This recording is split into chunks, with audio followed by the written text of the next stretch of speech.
Dozens of flesh-eating bacteria infections have been confirmed now in North Carolina. It's called Vibrio, and health officials have put out a warning about this along the Gulf and Atlantic coasts. Thank you for joining us. I'm Dan Haggerty. And I'm Ashley Rowe. We've seen an uptick in cases this year, and we're starting to understand why that may be. So joining us live in studio to explain what you need to know about this is WRL climate change reporter Liz McLaughlin. Liz, let's start with what exactly is Vibrio and what's the danger here? So Vibrio is a salt-loving bacteria. It lives in warm, brackish water. Most strains just cause stomach upset, but Vibrio valnificus is the rare, dangerous one that can turn a tiny cut into a flesh-eating infection. It moves quickly. The CDC says about 1 in 5 cases are fatal, and some patients die within 48 hours. According to data from state health officials, North Carolina has seen an increase in these cases in recent years. There have been about 59 Vibrio infections and 1 death so far this year, just logged through July, ahead of the peak season. And one patient in the Outer Banks shared these photos with us. He says he's been in the hospital for more than a week fighting the infection. Oh, the picture is awful. Hearing about 48 hours is awful too. Why is this happening now? What's driving this increase?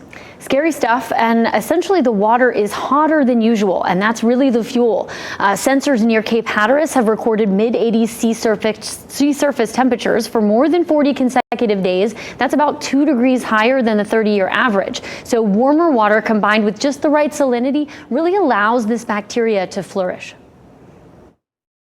And the temperature is essentially similar for many bacteria. The higher the temperature, the more quickly they're going to reproduce. So it's on an order of 10 to 15 minutes for them to make another copy of themselves to reproduce from 1 to 2 to 4 bacteria. And so even in a matter of hours, you can have a very serious infection on your hands. And climate-driven heat and rain events are widening that danger zone. So it's really more areas and for a longer part of the year. So what can we do to protect ourselves from this, Liz? There are a few things. Avoiding exposing open wounds to salt water or brackish water is one. Even something like a fresh tattoo or a nick from shaving counts. So if you do get in, wash with warm soap and clean water right after.